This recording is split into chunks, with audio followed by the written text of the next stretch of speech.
It gives us the flexibility and the ability to schedule content for every single day.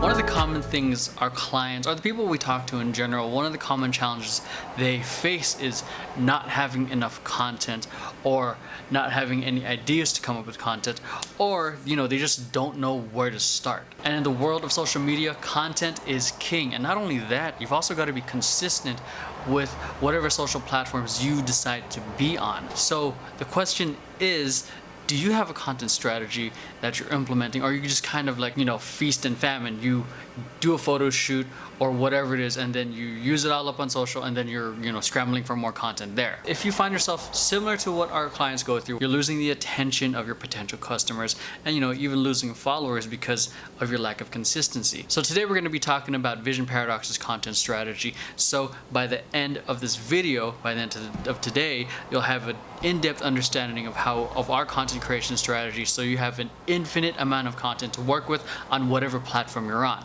Alright, so before we get right into it, make sure you hit like and subscribe and share this with friends who you think might benefit from it. Alright, so one of the reasons we did this, the thing that sucks with social media is that when you post something, you get that attention for a little bit, but then with the next 5 minutes, 15 minutes, 1 hour, 2 hours, it's like lost in history. Going off on a tangent real quick, it makes sense why Instagram and Facebook have their algorithm to showcase some of your friends' content to really maximize, the exposure of that content. Because if everything was chronological and you're like following, 500 friends and everything's just coming at you like a straight timeline, you're never going to see that update your friend posted from last Saturday about their trip in in the Philippines. So that's why I kind of like Instagram and Facebook's algorithm. It gets a chance to get love from everyone who hasn't seen it yet. So I digress. Anyways, rolling back to sharing a piece of content and then getting lost into ancient history in social media within the next 30 to 48 hours, 30 minutes to 48 hours, excuse me. It came back to like me wanting to share a piece of content more than once. Like, why not? Like, if I saw a piece of content perform really well one time, why not share it again 6 months later? And just something I do every single year. Like this one piece of content that I have, which is of me dancing at a street show, it got love last year, and then I shared it again this year, and people loved it even more. It just grew in popularity because now I have more followers. I have friends who didn't get a chance to see it. I have followers who didn't get a chance to see it. This content strategy gives us an opportunity to create a library of content you can work with, repurpose, and just keep sharing. All right, so the second reason we like doing this is because it gives us the flexibility and the ability to schedule content for every single day. Sometimes there are going to be drought months where clients don't have anything new, and sometimes there's going to be new stuff where we can shift everything that's scheduled a week later or a month later and have that be the priority, or we can have that be layered on top and make that the priority on top of what's already there. It really gives us a nice buffer and a nice foundation to make sure that all the social media platforms have content going out every single. So there are two ways to create content: create and document. Let's talk about creating first. Music videos are creating content. Creating content is essentially what I'm doing right now. I planned it out, I outlined it or scripted it, depending on how you roll, or your storyboard, depending on it. Anything that's planned, scripted, that takes time out of your day to plan out a shoot day, that is creating content. It kind of creates a disturbance in a sense from your regular workday, which is one of the reasons why certain clients of ours lack content, is because they don't have the time to sit down and create content unless they have a team with themselves. The pros about this is that the content can be a little bit higher quality, especially if you guys have to book a studio. The content can be more succinct, can be more concise. The messaging is more on point instead of someone who's trying to try to riff and go off the cuff like me right now. The cons is that it can be time consuming. You have to take the time out of your day to plan out your ideas, to write it out, to book the studio, to get the right people to film for you to film it in general. And after filming, the content can potentially become redundant because it's the same message, it's the same location. There's no real variety, which makes this part a little bit hard to work with when it comes to executing our content strategy. But if you're creative, you can make it work. And then not only that, you also have to do it again. The next way you can create content is documenting instead of creating. Gary Vee really made this super popular in documenting instead of creating.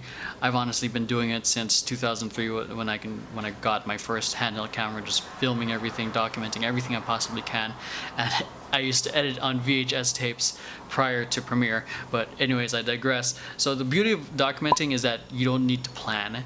It's very raw. It's almost like creating a reality TV show at your call.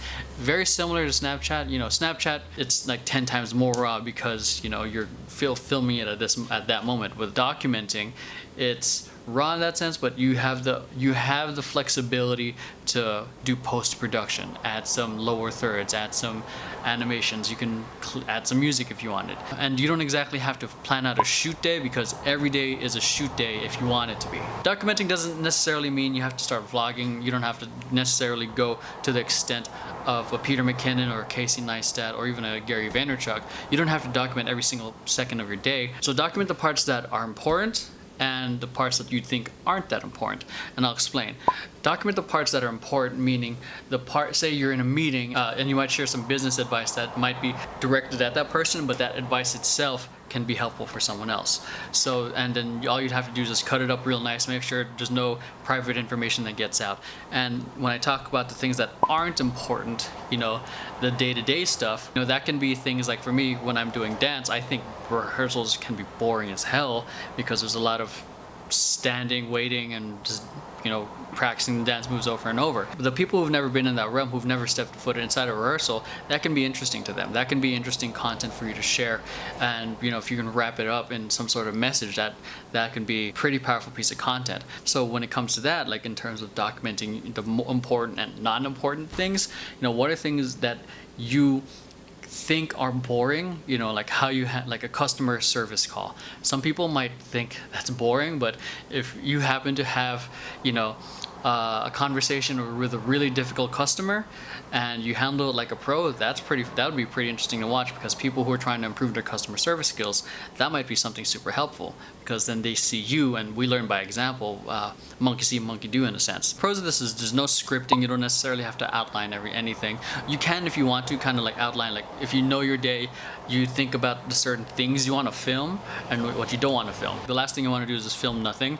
If you know what your day is going to entail, it helps to kind of have an idea and just be flexible, because when you start documenting, there's a lot of stuff. There's a lot of unknown variables that you're going to run into. So be really, really flexible with that. Again, pros, no scripting, and because there's no scripting, it can capture very real moments. And sometimes, if you've ever had those moments where you share some piece of advice that really was profound, and if you've ever thought, like, damn, like that was some deep shit, like I should have filmed that, because you're documenting, you'll then be able to share that profound moment with everyone else on social. So along with that, you don't necessarily have to chunk in this time in the middle of your day. You're just going throughout your day and just happen to be filming it. Whereas if you're creating, you would have to stop everything you're doing, make time to film, just like what I'm doing right now, and then go back to the rest of your day. With documenting, you just so happen to be going around your day and a camera happens to be there. And another pro is that it gives you a whole lot of content to work with.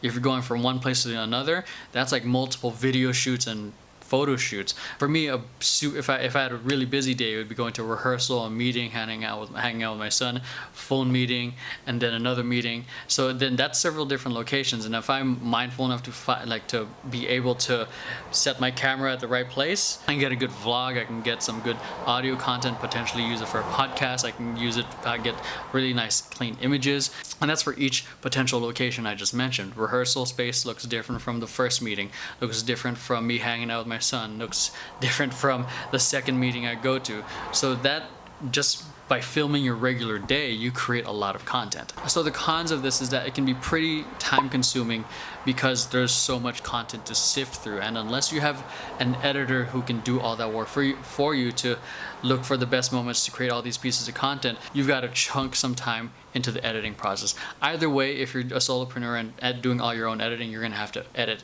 all this content on your own unless you have your own small team, which is essentially what I did at first. I'm creating a lot of content, creating a lot of micro pieces of content, and then just dispersing it through all different social channels. So if I had to choose between creating and documenting, I wouldn't, because I like both.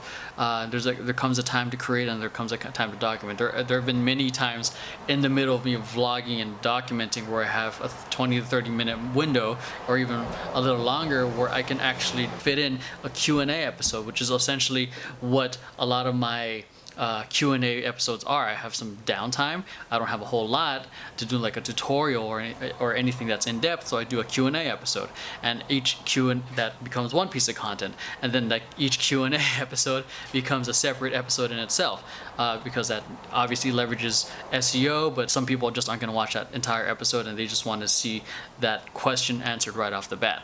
Getting a little bit ahead of myself in terms of, creating micro content. I just love creating content that helps people, and it kind of gives me a little shot of adrenaline and excitement whenever I see people enjoying the content. And the feedback is that I get from you guys or from the people that I work with is what excites me. Now, on to the content strategy. Say you have like 3 hours of content. It doesn't matter how you filmed it, either vlogging or photo shoot, or you who are actually creating it like this. That one piece of content can easily become one vlog video or a tutorial video. Most people would stop there. They would just get the one piece of content, distribute it, and then they're done. So this is where it can get interesting in repurposing and remixing your content. It's not just, one use. It's used forever. Two ways you can go about it. So the one long tutorial video, vlog video, is one piece of macro content already. Macro content becomes 1 minute plus. Okay, and this is where you can create that one mega piece of content you just created and create another piece of content based out of it. Say you did something like what I just explained, which is doing a Q&A episode. Okay, the one main pillar piece of content would be the entire Q&A episode, and I generally do 6 questions. 6 questions plus that one video, that makes 7 videos. So from that one video, I can divide it into 6 pieces of content, and I would be able to distribute that on anything that allows me to share over a minute. So that would be YouTube, Facebook, and Twitter. So from there, if your audio quality is great, you can get the audio from that piece of content, whether it's the macro versions of the pillar content, whatever it is you want to go with, you can share it through Anchor, and through Anchor it can distribute it to multiple podcast sources: iTunes, Spotify, Stitcher, and wherever else that they distribute podcasts. That's one way to distribute just the audio form from that one place. And the next way of creating macro content is a blog post. And I think there's 2 methods that you can go about this. Is the first one, you can transcribe the audio and make it into a post, or the second method is you write a post leading up to the content and make it available, the actual content available as audio or video. And the people who I think do this really well is Marie Forleo from Marie TV, Lewis Howes from School of Greatness, Tim Ferriss from The Tim Ferriss Show. And you can share this content either on your own personal blog or on LinkedIn or on Medium. Okay, and you can leverage your keywords once you're done transcribing the audio. You can then start inserting the keywords that you have researched. And the next thing you can do is remix it up. So say the piece of audio is really good and parts of the video are good. Remix it up by adding some B-roll from other stock footage or other videos that you filmed before. It can still be the same message, same audio, but the minute you start adding some B-roll into it, it just adds another flavor to it. And even more so when you start adding background music to it. Family is everything. It doesn't necessarily have to be blood. It's the people who love you and care for you no matter what. It doesn't matter how many mistakes you've made, what type of mistakes. Family is everything. It doesn't necessarily have to be blood. It's the people who love you and care for you no matter what. It doesn't matter how many mistakes you've made. What family is everything. It doesn't necessarily have to be blood. It's the people who love you and care for you no matter what. It doesn't matter how many mistakes you've made, what type. So you're starting to see that there's a lot of approaches not just to create your content, but also to maximize it. Alright, so the next thing you can do is create micro content. That's anything, we define that as any piece of content that's under a minute. So you can do a 30-second, 45-second snippet of your pillar content. You can do a 35, 45-second, or 60-second version of remix or a highlight video, like I just mentioned. Add some music, add some B-roll, edit it and make it look epic as F. You can do memes, you can do GIFs, you can do images, you can do inspirational quotes. That's the type of micro content that you can use. All right, so whether it's macro or micro content, you can definitely see how you can use the strategy to distribute to all platforms, whether it's YouTube, Twitter, Instagram, Facebook, Anchor, iTunes, Vero, whatever it is. You can use this strategy to have such an insane amount of content. There's no reason for you to not be everywhere, because it creates a library of content in just one session. One of our clients that we worked with, we filmed him for a night, and it was a album release party, and from that film session alone we were able to create, I think, 800 to 1,000 pieces of content. Was it redundant? Was it a lot? Probably, but do we have a buffer? Do we have a million ways to be able to distribute that content if we want to schedule it for the next 2 years? Hell yeah, we can. We have so many different versions, it's ridiculous. We can schedule any of that content every 3 months if we wanted to. So if you want to avoid being redundant and seeming like you've only been filming and doing photo shoots in the same place with the same photographer, do this for like 5, 10, 20 sessions, film for 2-3 hours, okay? And you do this like once a quarter, and then run it through this process. You'll have an insane amount of content, an unlimited amount of content forever. Yeah, one of our clients, Antics, has the biggest content library because they've been with us forever, and because of that, it allows us to reapproach certain pieces of content. It allows, especially since social media managers have changed throughout the years, and different social media managers have different approaches and different strategies, and because there's already a content library and it's aligned with whatever they're sharing, content that we repurpose seems fresh to the end user, because no one has ever told us, we've seen this before, no one has ever said do something else. I think people overthink it when it comes to sharing their content, because we ourselves know we've shared it before. It's like, oh, I can't share this again, I just shared it 3 months ago.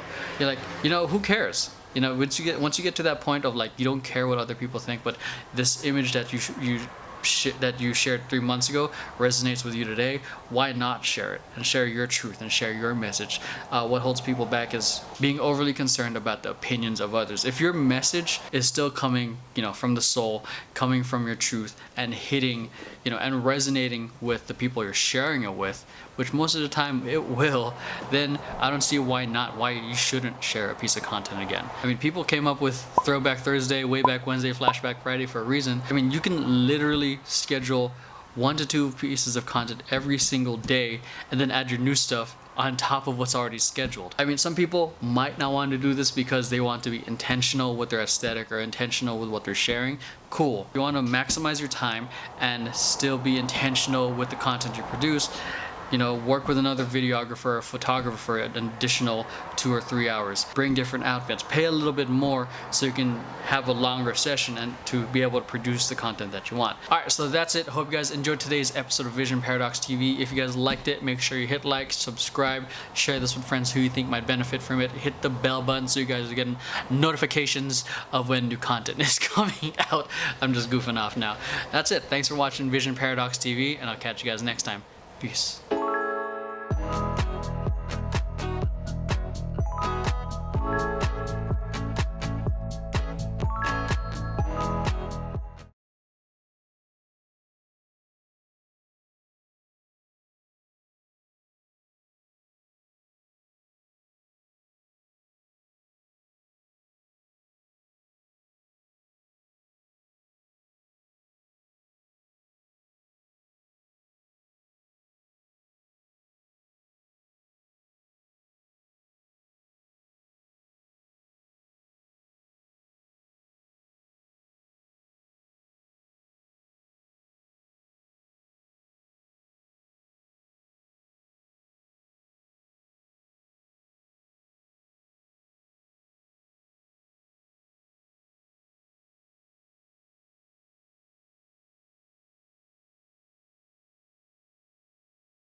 So macro content is essentially anything that's over a minute, and I say over a minute because the shortest video that you can share right now through social is on Instagram, which is a minute.